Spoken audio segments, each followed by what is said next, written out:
guys, welcome back. BDCKR here. We're back with another episode of our Q&A&T. This is season 4, episode 5, and we're going to start off with something different. We're going to thank our Patreon for the first time, hopefully first of many. We've got a wonderful patron named Alberto Jr. or Junior, probably Junior Camarillo, and they're supporting us and helping us make these videos, helping us continue to create content, and really just, I guess, making us feel good about making the content too. I would consider him the sponsor for this particular episode. He's a sponsor for our channel, actually. Although technically the video would have still been here anyways. This video has been brought to you by Alberto Jr. Camarillo. Thank you. So there we go. Yeah. Getting into the first question. This one comes from Scotty Demorest, and they say, "Hey guys, you should put the timestamps in the description for each question." All right, so another takeoff point for discussion. So we haven't talked about this recently, I think, and we've changed things since we started doing this YouTube channel. Yeah, I think a couple times. Yeah, but our workflow right now is we record gameplay, we transfer it from our device to the network-attached server, transfer from the network-attached server to the computer, create a thumbnail, open up a movie maker, record an audio track in Audacity while we're watching it, and save it for high-def display, upload to YouTube, wait for the upload, we add cards, add a description, add any links, and add it to playlists, and then we publish it. Which is a long way of saying that, you know, even though what we do is way easier than most videos with higher production values, part of what we do and how we do it is what allows us to generate as much content as we do, which for some of you may not seem like a lot. Yeah. But what you don't see is the grinding that it takes to get our characters to where we want them. You know, real life somehow encroaches on things a lot of the time. Yeah, basically, even though it's not an insane amount of time by any stretch, it is a lot of time. It's definitely no small feat. It would be scrubbing through our videos again, like one more time before we actually publish them. Yeah, even if we didn't have to watch them all the way through, where one question stops and the next one begins, is not something that would be inherently obvious to us. There'd have to be just another, maybe, like, I don't know what it would be, 10 minutes? Yeah, all right, so here's the funny thing, right? Because I think this is a question that we've had before, and I'm not entirely sure about where my motivation comes in to give people the option to skip only to the questions that they want to hear. I mean, okay, so partly it's the time involved in watching the video again to find the different questions, but a bigger part of it is that it seems like it encourages people to watch less of the video. I guess that's true. I mean, ultimately, if we were to do that, I'm hoping that people that wanted timestamps are thinking of going back to a question, and hearing something again, not because they want to skip stuff. Because here's the thing: you never know what we're going to cover, right? A good example is in the video where you asked for this. It was Q&A&T season 4, episode 4, so the last episode, and your question was, also you mentioned healing gears not stacking. I assume you're talking about Kryptonian armor, Martian garb, etc. Do any other gears not stack? If so, which do and which don't? So if you only looked at the topics and original questions, someone was asking about how we felt about Ra's al Ghul's scimitar getting nerfed. But there's no way of knowing that we're going to be talking about gears not stacking unless you actually listen to the video. Yeah, I mean, I think at the end of the day, that's a kind of thing for whatever ease of access that it provides to the questions. It just probably isn't, I don't want to say worth it, but we really don't have any indication that it would be kind of anything more than a little bit more useful to a person or two. And like if somebody, for example, commented timestamps in a video, we would totally commented and put the timestamps. Yeah, put the timestamps. Yeah. We would totally like put that into the description. We could pin it to the top. Put it in the description, whatever. Yeah. We're fine with that kind of ease of access stuff. Just at the end of the day, I think that's the point. That's past the threshold that we've decided that it's more important to spend that same time making different content. Right. Almost like no matter what else we're planning on doing, instead of adding timestamps. So, and the answer to the specific question is, out of the healing gears is the only thing that does not stack at all, but there's other gears where there's a limit to how much it stacks. So for example, blocking, you can never get 100% blocking, no matter what gears you combine. So health one is the only one that's clearly it's a waste if you put healing gear on top of another healing gear. Yeah, and I mean, you know, we've gotten now one input from you, and it's always useful to hear what you guys want, like, think about improvements for sure. Right. Now we've talked about it. If anybody else would use it, they think, or it would matter to them, definitely you can let us know in the comments. But also let us know how it would affect how you watch it, because that's actually as interesting to me as it is the fact that whether you want it or not. Yeah, whether you want it or not will determine whether we do it or not, more likely, and what you actually, the reason why is just something that we'd find more personally interesting. I'll tell you what, if enough of our patrons actually ask for it, I think that would actually have a bigger influence. Anyways. That's true. Okay, so we've got a next set of questions. This is a bit of a slurry, and these are all I like a slurry. It's like an avalanche. And these are all from our newer glitch videos. I'm not going to put the names of the people saying it just because it would be as much name as question.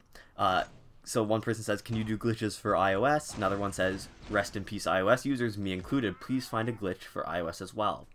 Somebody else says, iOS for the love of everything, please. Somebody just says, please iOS. Please do one for iOS. Rest in peace iOS. Shame it won't work on iPhones. iOS with just a question mark, short and sweet. Why is every glitch on Android? Fuck. Oh, that's like Hamilton. That's like a that was my wife you chose to. Anyways. Okay. They've cut off the swears. Yes, it's few. And so I'll say something. I'm pretty sure it is not an Android versus iOS problem, right?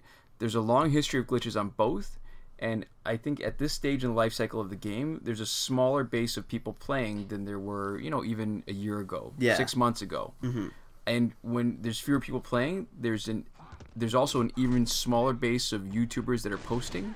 Yeah. And I guess there's an even smaller base that are doing work with glitches, whether it's Android or iOS.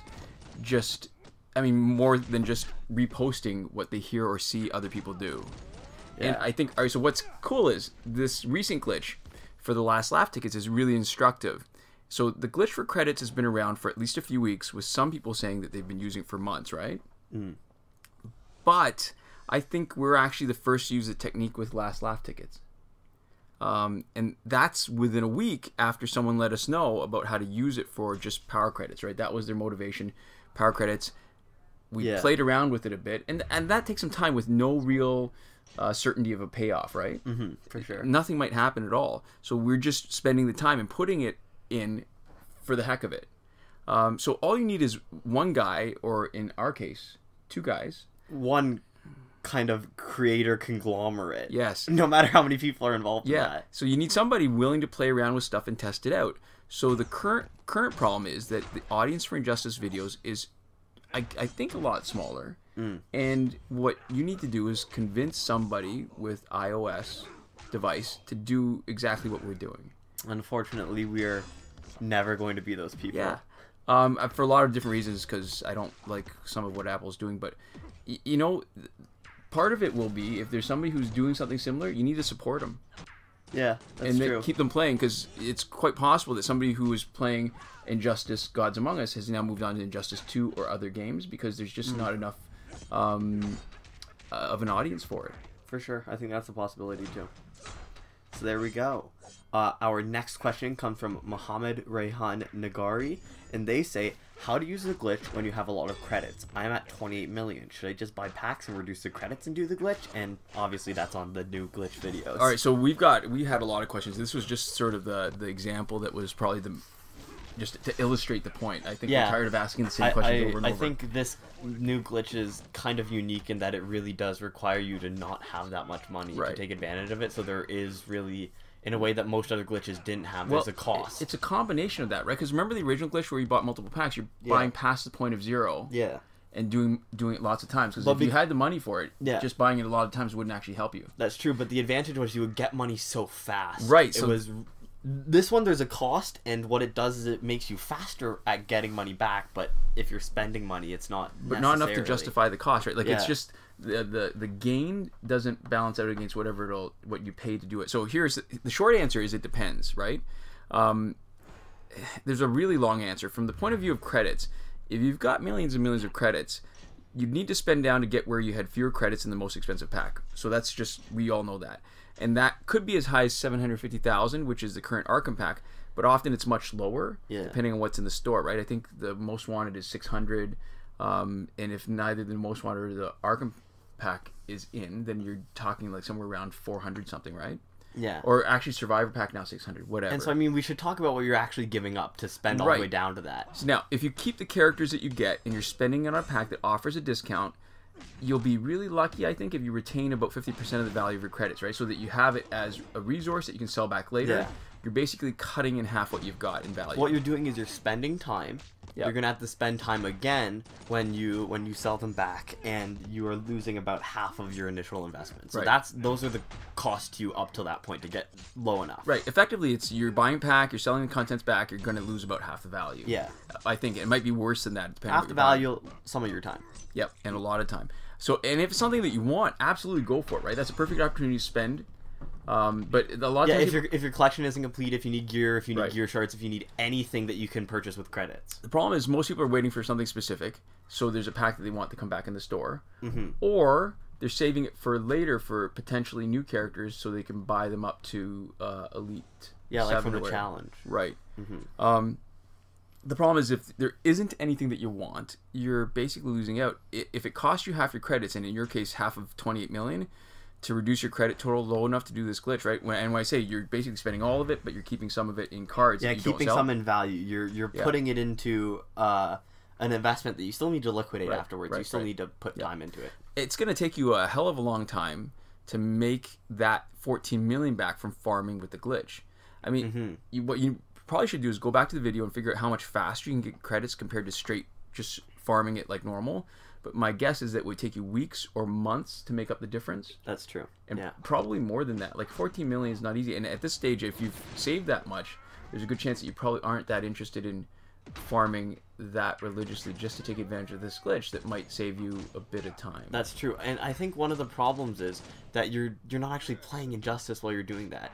You're on your phone. You have to still be pretty engaged. There's not really many times that you can take a break and do something else simultaneously while still actually taking advantage of the glitch. So you have to be engaged but not playing, and basically just repeating. It's like almost menial, it's a menial task, right? Right. It becomes worse.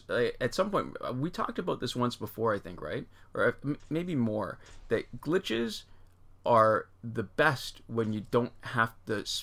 It doesn't feel like you're doing work, and you're sort of taking the joy out of the game, and so instead of playing it, you're working. Challenge reset is good, and then any glitch that's easy to get a ton of money, because then it's not tedious to take advantage of it. You just do it quick, and then you got the money, and then you get out. Right. Yeah. Because that's the worst kind of cheat, right? Where, to me, we've said this a number of times, that the part where you get frustrated with a game, where you take the joy out of the game, then it becomes counterproductive. Yeah. So, I mean, I guess the long and short of it is, unless you're planning on putting a lot of time into farming with the glitch, for power credits, the answer is no. Pretty straight up. Yeah, absolutely no. Now, here's the flip side, though. However, see, what makes it even more difficult and interesting is that from the last laugh tickets point of view, it's a definite maybe, right? Yeah. And we've done calculations before about how long it takes to generate enough last laugh tickets to get a good chance of getting the augmentations and legendary gears that you want. Yeah, and I mean, for somebody at 28 million credits, it's probably augmentations is what you're looking for at this point. Right. So if you're just going to farm Survivor, we're looking at months to years, depending on how many characters you want to augment and how many of the axes, right, out of damage. Yeah. Health, crit chance, and crit damage you want to max out, right? Yeah, and for farming for last laugh tickets, it's not as efficient as credits because of the risk of crashing, but it's like way more efficient than farming playing it straight last up laugh tickets any other way. Yeah, it's by far, it's like almost, I would say, like an order of magnitude faster. I think so. I think it's not unreasonable to think that for the time that it takes you to do your 4 replays of Survivor, and try to get as many tickets as you can, you could probably do an order of magnitude at least 10 times as many tickets. Because I'm trying to think about the setup time and then the time that it takes to do the glitch, and then try and risk reward of crashing, how many times you want to do it, and all that stuff. It's so much faster.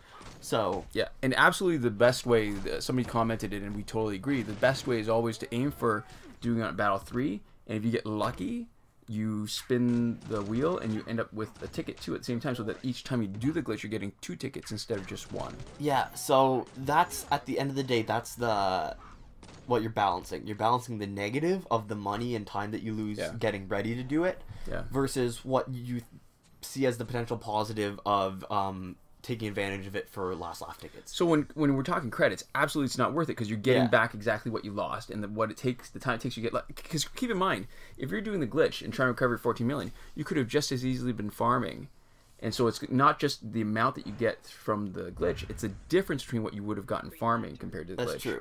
So, but not for credits, maybe for last laugh tickets, and it depends. If you find yourself accumulating money, and your credit total isn't really going down much, it's just mostly going up, it's on an upwards trend, I think at this point it's, I don't want to say certain, I want to say pretty unlikely though that there's going to be kind of a huge content update to Injustice where you're going to find yourself spending yourself all the way down to 0. So if you're playing enough that you're still accumulating more credits than you're spending, then it's probably not going to be a huge deal, right? Depending on why you have, depending what you're left with, right? Because to me, the biggest issue, like the biggest potential, is for, say, a Dawn of Justice pack to come back. You need more copies of Dawn of Justice Batman, and that's the only place you can get, or Arkham Knight Batman, right? That's true.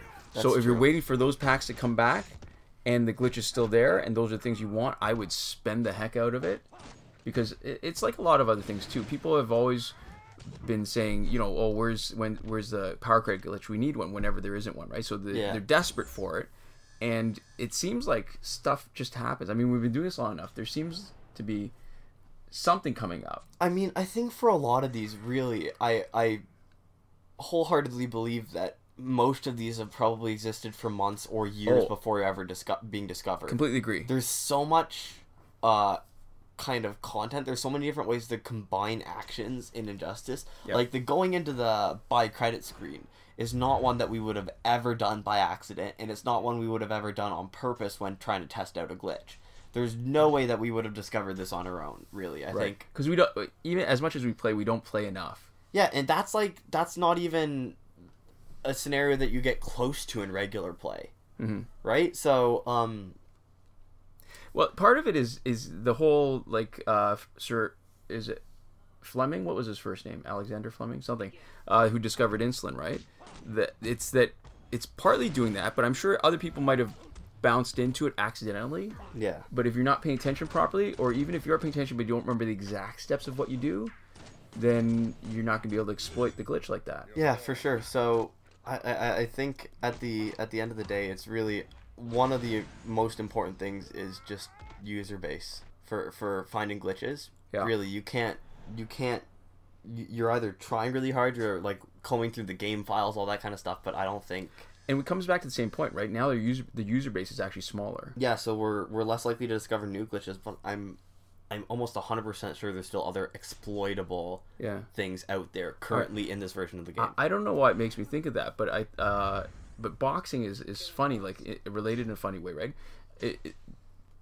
The golden age of boxing, when it was really popular, there was not a lot of other stuff competing for it. I have no clue where you're going with this. So that it's possible that the boxers in the modern era aren't as good as the greats at a time when boxing was more popular. There were more people doing it, and so there's always, you know, as time goes on, there's people that are getting better at it. Yeah. But because the fan base and the participation base is so small that you don't get the same kind of, not necessarily innovation, but the expertise. I mean, yeah, that's true. That's a weird place to go with it. That's not where I was expecting that to go at all. Yeah, but it's I think it's got a real good parallel in just what we're seeing now. Like, it's just, you know, I'm just spitballing here because we're doing a format, like you might have noticed when you're watching the video, that we're getting more in the habit of doing 2 runs, because if we're going to use the recharges, I don't want to waste it, and 2 runs is almost perfect. So you're getting 15 fights and 2 runs of 7. So there's only a little bit of power or energy left that you're wasting. And we're not looking at everybody's gear. So the strategy for this is really to look at the first person's gear. Yeah. Because if the first person does not have Astro Harness, the strategy is to bring in Deathstroke immediately to do splash damage over everybody else. So basically squeeze everybody else. So if there's anybody with Astro Harness. Now, in some cases, maybe with Injustice 2 Superman, where he's not only got the protection from his first special, but also has a special ready, it might be worth doing Aquaman, dropping him anyways if you want to play it safe. But it might also be worth trying to get Deathstroke and feeling lucky and draining him with his own Razzle Ghul Scimitar to keep him from doing the special, and then just soften him up a bit. So I mean, we're gonna play out the final 2 fights. I feel like this is a time that we can do a preemptive thanks for watching, and another thanks to Alberto Jr. Camarillo for sponsoring this video. Pretty soon we might be hearing his voice as the Komoda outro for some weekly Q&A videos. If he decides to send along an audio file to us, and we might be hearing some messages from him if he so chooses to address the masses, as it were. Yeah, I'm surprised actually. I mean, listen, we've got 2 patrons so far, but it's like a lot of other things where we do it just for the heck of it. It's been more successful already than I kind of expected. Literally, just Alberto alone at the $10 tier is more successful than I was expecting it to be. We have the stuff there. Basically, the idea with tier levels is that they're just supposed to be suggestions more than rewards, is what they say. Is literally just so that people, if there's something added to your level, people are like, that's an amount of money that I could donate, and so it looks like you're picking from a list of options, even though really you can donate however much you want. Right. So I hope that was not a secret. That was not. I mean, there's really only 2 patrons right now, so. And the people on each level. It's not like we have 10 on each level and we're letting any kind of cat out of whatever bag. It's true. It's not really a secret. So the idea of having tiers is you want to be able to appropriately thank people. And I feel like anybody, again, who's like donating at like the $10 tier, right? They definitely deserve our thanks in like a major way. All right, yeah. Oh, and I want to talk this fight. So other people might be checking Luchador Bane to see if he's got the Cloak of Destiny and the League of Assassins Knives. But in this loadout with our team, I don't care, because when Deathstroke comes in, his special one does enough hits and the animation lasts long enough. So as long as he's doing his animation, or his special one to finish off whoever's up front, doesn't matter if Luchador Bane tags in, because he will not be doing enough. He won't be able to stun us because we'll be in the middle of our animation. So let's hopefully, there we go. So he can't stun us because we're in the middle of our animation, and that was actually enough to finish him off. Perfect. Yeah, so I mean, just to finish that up real quick, the $10 tier is what we put there because we thought we thought to ourselves, what's the most that we can imagine anybody ever wanting to give us? And I was like, I don't know. If we got really, really lucky, I think somebody might want to give us $10 a month. And so we're like, okay, so that's it. That's the top. We'll stop there. And the fact that our first patron gave us that is kind of really, really, really cool. So whatever happens now, I don't think that's something I'll forget. That was really Oh yeah, cool. for sure. That was an awesome moment. That was one of the kind of really kind of cool things that have come out of doing YouTube. So thank you so much, Alberto. Yeah. Anyways, there we go. That's the end of the video. Thank you guys so much for watching. We'll see you next time. Komoda.